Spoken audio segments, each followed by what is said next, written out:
அன்பு நண்பர்களே, இந்த பதிவின் மூலம் உங்களை சந்திப்பதில் மிக்க மகிழ்ச்சி. இந்த பதிவின் முக்கிய காரணம்,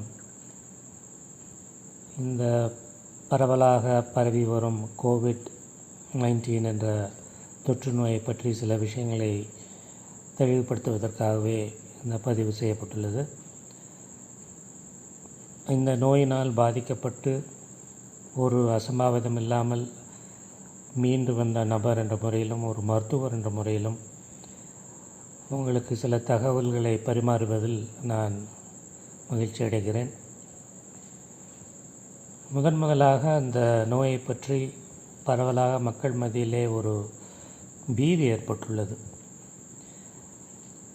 இதை போக்கவே இந்த பதிவின் முதல் நோக்கமாகும். முதலில் நீங்கள் யாரும் பீதி அடைய வேண்டிய அவசியமில்லை. அநேகமாக ஒரு 85 விழுக்காடு மக்கள் பெரிய சிம்டம்ஸ் இல்லாமல் நார்மல் ஒரு ஃப்ளூ வந்தால் என்ன மாதிரி தொந்தரவுகள் ஏற்படுமோ அந்த தொந்தரவுகளுடன் ஒரு சில நாட்களில் அவர்களுக்கே இந்த தொற்று ஏற்பட்டுள்ளது என்பதை அறிவதற்கு முன்னதாகவே அவர்கள் உடம்பு குணமடைகிறார்கள். ஒரு 15 விழுக்காடில் ஒரு 10 விழுக்காடிற்கு ஆக்சிஜன் சேச்சுரேஷன் குறைகிறது. அதற்கு ஆஸ்பத்திரியில் அனுமதித்து ஆக்சிஜன் செலுத்த வேண்டிய கட்டாயம் ஏற்படுகிறது. அவர்களும் மீண்டும் வந்து விடுகிறார்கள். ஒரு 5 விழுக்காடு மட்டும் அதி தீவிர சிகிச்சைக்கு உட்பட்டு வெண்டிலேட்டர் போன்ற வகையான தீவிர சிகிச்சைகள் கொடுத்து அதில் ஒரு 3% மேல் குணமடைந்து வீடு திரும்புகிறார்கள். ஒரு 2 விழுக்காடுக்கு கம்மியாகவே தமிழ்நாட்டில் இறப்பு விகிதம் இந்த நோயினால் ஏற்படுகிறது.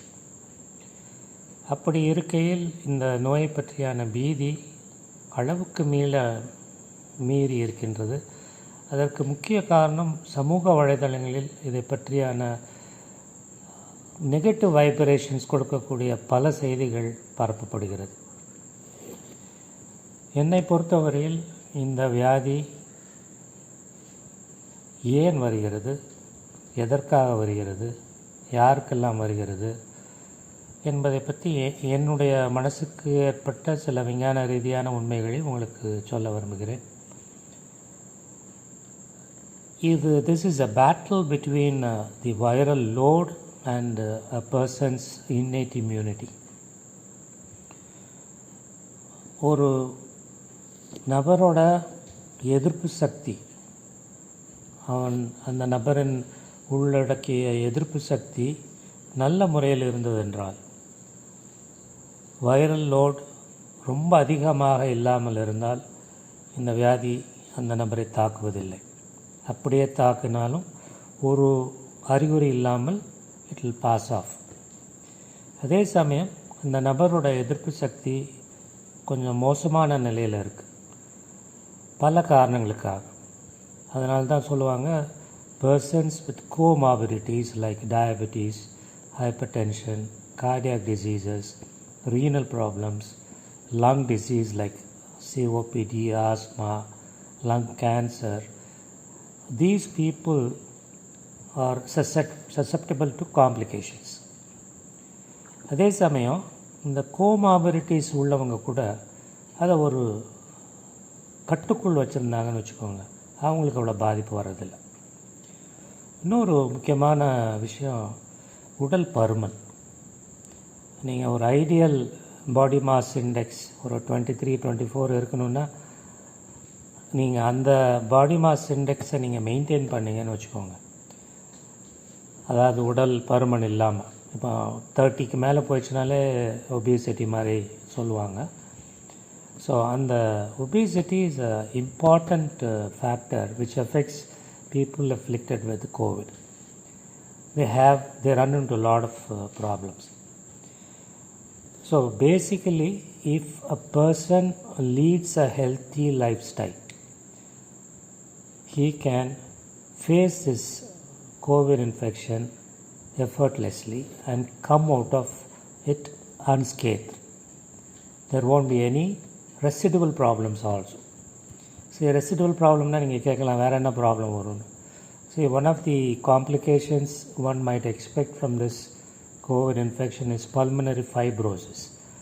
இந்த கோவிட் நிமோனியாவில் அந்த ஃபைப்ரோசிஸ்ன்றது ஒரு ஸ்கார் டிஷ்யூ மாதிரி, அந்த லங் டிஷ்யூ அப்படி சுருங்கி போயிடும். ஸோ அந்த மாதிரி ஆச்சுன்னா you may develop in future ஒரு பிரெத்லெஸ்னஸ். இப்போ எஸ்பிபி இப்போ கோவிட் நிமோனியாவில் பாதிப்பு ஏற்பட்டு எக்மோ சப்போர்ட்டில் வெண்டிலேட்டரில் இருக்கிறார். அவருக்கு இப்போ இந்த pneumonia is the percentage is high, he is likely to suffer even from pulmonary fibrosis and at later date. So you can imagine for a singer, if he cannot hold his breath, it is going to be a problem for him.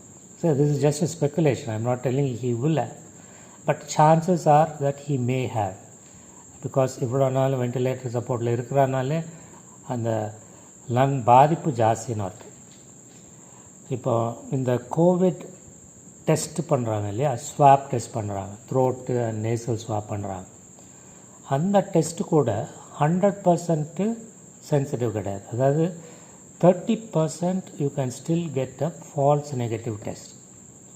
பாசிட்டிவ்னா பாசிட்டிவ், but நெகட்டிவ்னா நெகட்டிவ்னு எடுத்துக்க முடியாது. 30% can still be false negative ஒன்று. அதனால தான் doubt இருக்குது கிளினிக்கலாக. இப்போ patient has all the symptoms of a COVID pneumonia, like throat pain, cough, fever, breathlessness, loss of taste, loss of smell. For some people they present with diarrhea also, excruciating body pain. இதெல்லாமே symptoms. So இந்த சிம்டம்லாம் இருக்குது. ஆனால் the RT-PCR test is negative na, still it can be COVID. You have to repeatedly test, or you should go for a CT chest. CT chest will give an indication whether the patient has got COVID pneumonia. அதுலேயும் mild, moderate, சிவியர்னு இருக்குது. இப்போ 5 lobe இருக்குது, 2 லங்கையும் சேர்த்து. அது 5 லோபுக்கும் ஒவ்வொரு லோபுக்கும் 5ன்னு ஒரு value கொடுத்து டோட்டலாக 25 இருக்கும். அந்த 25ல் அப் டு 8 வரைக்குமே இட் இஸ் மைல்டு தான். அது 8 to 15 it is moderate, 15 மேலேனா it is severe. So this is how they grade it. அதே மாதிரி இந்த RT-PCRலையும் சைக்ளிக் த்ரெஷோல்டுன்னு ஒரு வேல்யூ இருக்குது, சிடி வேல்யூன்னு ஒன்று இருக்குது. அதில் if it is more than 24, that means the infection is very mild. Such people will definitely get over it without any consequences.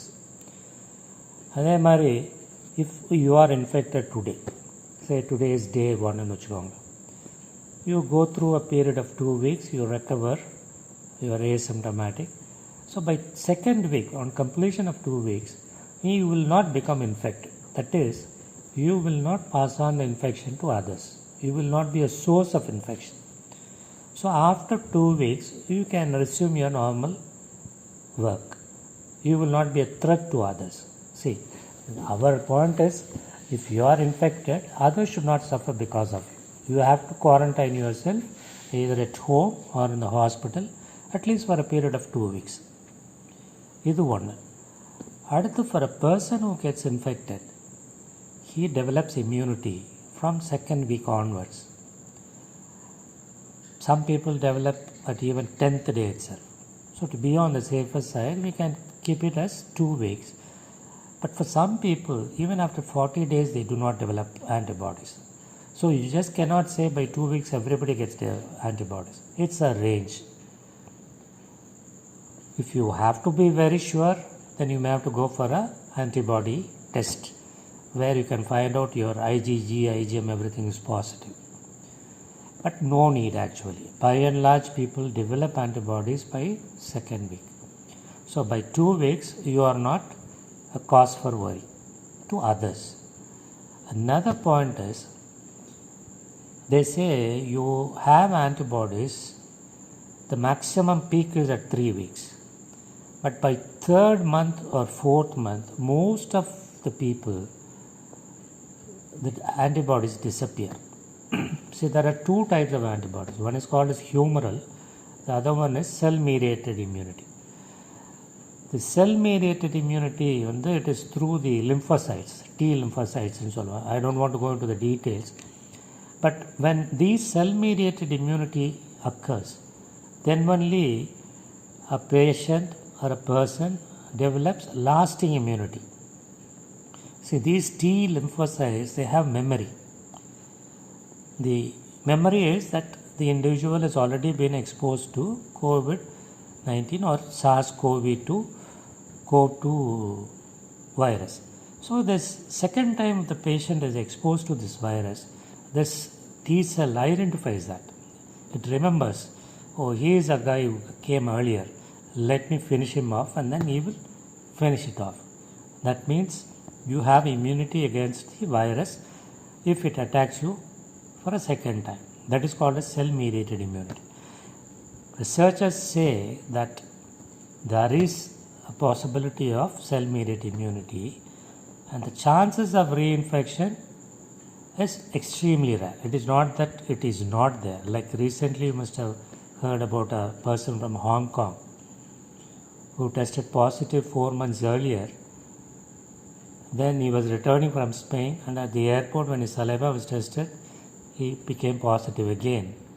And they identified the viral genome sequencing, and both were different. That means it was a reinfection. But he was asymptomatic.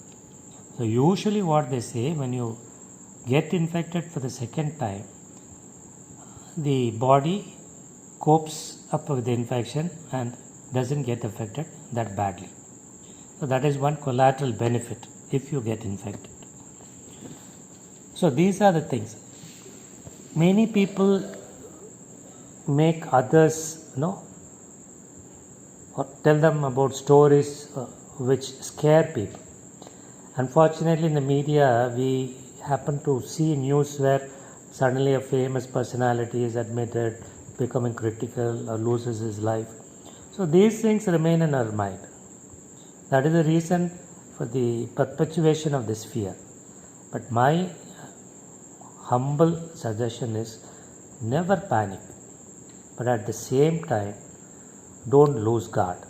Do whatever is possible from your end. SMS. S stands for soap, mask, and social distancing. If you follow these three meticulously, and if you can afford to stay at home, not go outside and mingle with the public or where people are crowded, I am sure you are safe. But easier said than done. Being 100% foolproof on these precautions is extremely difficult. See, take my instance. I was going to my clinic. Of course, I was following all precautions. I was wearing the PPE. I was wearing a mask and a face shield. I kept my patients at least 6 feet distance away, and then I was taking the history, and then I made a quick examination. Of course, I definitely examined my patients because my conscience never permitted to give a prescription without examination. I said, if I have to see my patients, let me do it properly or close my clinic. So once I could not close my clinic because I was getting thoroughly bored at home. After 2 weeks of staying at home, I decided, okay, come what may, let me go to the clinic, because there was a certain uncertainty that this disease would linger on till the end of this year. So though I was very careful in my clinic, my driver was driving my car. We both were sitting in an AC, small, confined space. That was the weakest link was that. Then we had 3 servants coming at home. One staying with my mother-in-law to look after her in the night. So these things we could not do away with. Having used to certain comforts, it's very difficult at this age to do away with all these things. So that's what I say, it is extremely difficult to follow 100% foolproof methods to evade this disease. One day or other, most of us are going to get exposed to this virus, but I can tell you, most of us will come through it unscathed. So don't worry, don't be in panic, be brave, but lead a healthy life. By healthy life, I mean you need to do regular exercise, eat nutritious food in optimum quantities. Why do I stress this is, what do you mean by optimum quantity? It is not the same for everybody. See, as a doctor, I don't have any physical activity involved in my work. So I should not eat more than what I should chew, what it is required. Like if I take dosas, I take just 2 dosas in the morning or 3 idlis in the morning. That is good enough for the physical work I do. Suppose if I am a laborer, I toil hard, physically work hard, I can take even 6 idlis. Because all those 6 idlis will get digested, will not hold on to your body. The idea is you should not border on to obesity. Your intake should not be more than your expenditure. If that is the case, every day you tend to save some energy which amounts to putting on weight, and ultimately you end up with obesity. So that is one important factor. Regular exercise, eat nutritious food in optimum quantities, have a good quality sleep, at least 6 hours to 7 hours. More than the quantity, if the quality is sleep, suppose even if you sleep for 5 hours, but if the quality of sleep is good and when you wake up in the morning, you feel fresh, that is enough. That is important. Then keep your mind free, without any prejudice, without any jealous, without any anger. Be contented with what you have. Spend quality time with your family members. Spend quality time with your friends. If you follow all these things, I am sure you are leading a good, healthy life. This lifestyle would definitely boost your immunity. It is not the food alone which people advocate. You take turmeric, you take ginger, you take lemon, vitamin C. Well, all these things increase your immunity. I don't deny that. But they are not the only ones. And they are not the only ones which are required to boost your immunity. You have other things also, which I told you just now. Just follow this. Keep yourself healthy. Keep your mind free. Don't get obsessed with COVID.